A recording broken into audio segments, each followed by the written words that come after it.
Stori kubwa iliyozua gumzo kubwa mara baada ya Yanga kutoa taji la Mapinduzi Cup 2026 ni tukio la mchezaji wao Ibrahim Baka ambaye anadaiwa kumpiga kiwiko kwa makusudi mchezaji wa Azam FC. Tukio hilo lilitokea wazi kabisa mbele ya macho ya mashabiki, lakini kwa kushangaa zaidi ni kwamba halikuhukumiwa wala kuonekana na refa wakati pamoja na waamuzi wasaidizi, jambo lililoacha maswali mengi na kuifanya fainali hiyo kubaki na doa kubwa la kiuamuzi.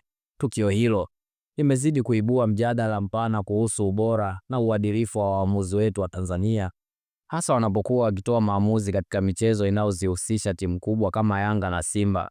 Wadau wengi wa soka wameeleza kuwa si mara ya kwanza kushuhudia maamuzi tata ambayo mara nyingi huonekana kuzinufaisha timu hizi mbili katika matukio muhimu na ya michezo, hali inayodhoofisha imani ya mashabiki kwenye haki ya kiushindani.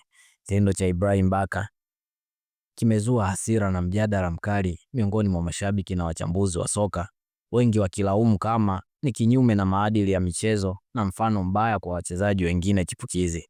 Kinachozidi kushangaza ni kwamba tukio hili limekuja wakati ambapo mchezaji huyo tayari anaendelea kutumikia adhabu ya kufungiwa mechi 5 za Ligi Kuu Tanzania Bara kutokana na vitendo vingine visivyo vya kiungwana alivyojihusisha navyo hivi karibuni.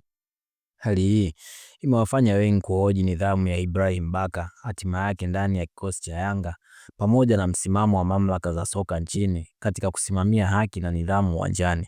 Usisahau kulike, kushare na kusubscribe ili kuendelea kupata habari na matukio moto ya kimichezo.